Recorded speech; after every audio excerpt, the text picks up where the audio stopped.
శ్రోతలందరికీ నమస్కారం. ఈ వీడియోలో మనం చెప్పుకోబోయే కథ పెళ్లి పరీక్ష.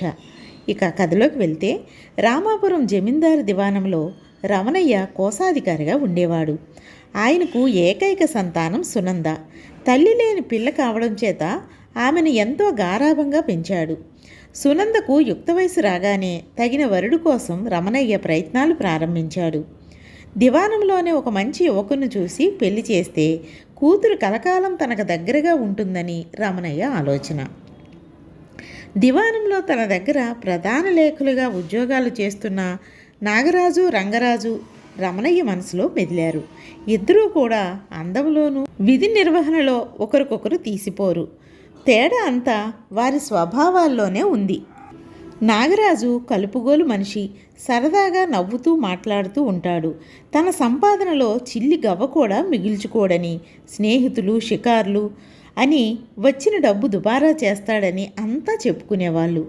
రంగరాజు స్వభావం ఇందుకు పూర్తిగా వ్యతిరేకం.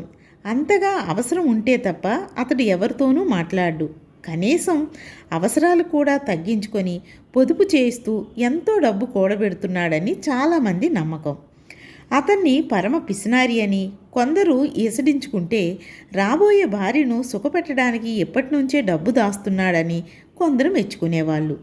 రమణయ్య ఒకనాడు దివాణంలో నుంచి వస్తూనే కూతురు దగ్గర ఆమె పెళ్లి ప్రసక్తి ఎత్తాడు. కూతురు సునంద దగ్గర పెళ్లి ప్రసక్తి తెచ్చి నాగరాజు, రంగరాజుల గురించి నలుగురు అనుకునేది క్లుప్తంగా ఆమెకి చెప్పి, జమీందారు గారి జన్మదినం వేడుకలప్పుడు అంతఃపురంలో వీళ్ళిద్దరినీ నువ్వు చూశావు, ఈ ఇద్దరిలో నీకు ఎవరు నచ్చారో చెబితే మిగతా విషయాలు నేను చూసుకుంటాను అన్నాడు.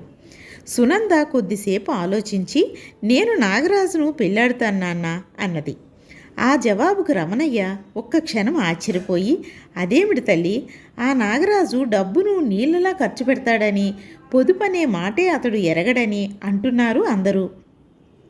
అటువంటి మనిషిని రేపు భార్యాబిడ్డల్ని ఎలా పోషించగలడో ఆలోచించావా అన్నాడు. అందుకు సునంద వెంటనే, నాన్న, ఆ నాగరాజు ఇప్పుడు తనకంటూ ఎవరూ లేరు కాబట్టి ధారాళంగా ఖర్చు పెట్టుకుంటున్నాడే గాని అప్పు చేసి పప్పుకూడు తినటం లేదు కదా. అయినా పెళ్ళైన తర్వాత భార్య మీద ప్రేమతో ఖర్చులు తగ్గించుకొని పొదుపుకు అలవాటు పడవచ్చు కదా. ఇక ఆ రంగరాజు నా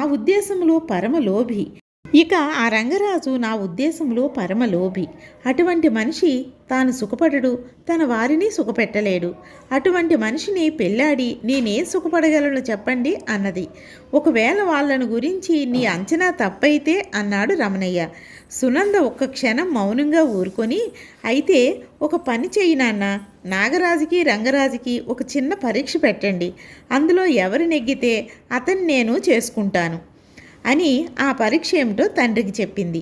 ఆ మరుసటి రోజు సాయంకాలం దివాణా కార్యాలయంలో ఏదో తీవ్రంగా ఆలోచిస్తున్నవాడిలా కూర్చున్న రమణయ్యను చూసి, నాగరాజు చీకటి పడే వేళ అయినా ఇంకా ఇంటికి వెళ్లకుండా ఇక్కడే ఉన్నారేమిటి అని అడిగాడు. ఆ ప్రశ్నకు రమణయ్య తలాడించి, ఏం చెప్పమంటావయ్యా నాగరాజు, మా సునందకు ఒక మంచి పెళ్లి సంబంధం వచ్చింది. వాళ్ళేమో కట్నం కింద వెంటనే 10,000 ఇస్తే గాని సంబంధం ఖాయం చేసుకునేది లేదని మొండికెత్తారు. నా దగ్గర ఇప్పుడంత డబ్బు లేదు, ఏం చేయాలా అని ఆలోచిస్తున్నాను అన్నాడు. ఆ జవాబుకు నాగరాజు ఆశ్చర్యపోయి, చెరుకు తినడానికి కూలి అడగడం అంటే అదేనన్నమాట. అందచందాల్లోనూ తెలివితేటల్లోనూ ఎవరికీ తీసిపోని మీ అమ్మాయే వెలలేని కానుక కదా. ఆమెను భారీగా పొందటమే అదృష్టం. కళ్ళకద్దుకొని చేసుకోకుండా కట్నమేమిటి అని ఆగి, నాకు కనీసం 4 రోజులు గడువిస్తే ఆ సొమ్ము నేను సర్దుతాను, మీరింటికి వెళ్ళి నిశ్చింతగా ఉండండి అని ధైర్యం చెప్పాడు. వచ్చిన జీతం డబ్బు వచ్చినట్టు ఖర్చు పెట్టే మనిషివి కదా, అంత డబ్బు ఎక్కడి నుంచి తేగలవు అని అడిగాడు రమణయ్య. నాగరాజు చిన్నగా నవ్వి, డబ్బున్న మంచి మనుషులు ఎందరో నాకు స్నేహితులు, వాళ్ళకి నేనెన్నో ఉపకారాలు చేసి ఉన్నాను, నేను అడిగితే ఆ మాత్రం సహాయం చేయకపోరు అన్నాడు. అక్కడి నుంచి బయలుదేరి రంగరాజు దగ్గరికి వెళ్ళాడు రమణయ్య. అతడికి తన డబ్బు అవసరం గురించి వివరించి, నువ్వెంతో పొదుపురువని, నాకు తప్పక సహాయపడగలవని నమ్మి వచ్చాను, నాకు ఒక 10,000 సర్దావంటే 3వ నెల ముగిసే లోపల నీ బాకీ తీర్చేస్తాను అన్నాడు రమణయ్య. ఆ మాటలు వింటూనే రంగరాజు ముఖం వెలవెలపోయింది. అతడు కొద్దిసేపు తల వంచుకొని ఊరుకొని తర్వాత, ఏమో అనుకోకండి, అప్పు ఇవ్వడం అనేది నా స్వభావానికి విరుద్ధం. మీ అమ్మాయి పెళ్ళి చేతిలో డబ్బున్నప్పుడే చేయొచ్చు కదా. 3 నెలల తర్వాత ఆ కట్నమేదో నాకే ఇస్తే మీ అమ్మాయిని నేనే చేసుకుంటాను అన్నాడు. ఆ జవాబుకు రమణయ్యకు కోపం వచ్చినా ఏమీ మాట్లాడకుండా ఇంటికి తిరిగి వచ్చి జరిగినదంతా కూతురికి చెప్పాడు. ఎప్పటికైనా గ్రహించావా నాన్న, ఆ ఇద్దరిలో నీకు తగిన అల్లుడు ఎవరో అన్నది సునంద మెరిసే కళ్ళతో.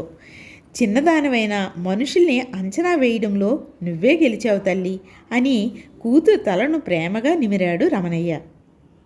ఆ తర్వాత నెల తిరగకుండానే ఒక శుభముహూర్తాన సునంద నాగరాజుల పెళ్ళి వైభవంగా జరిగింది. విన్నారండి కదా, ఎంత బాగుందో. ఇక కథ కంచికి మనం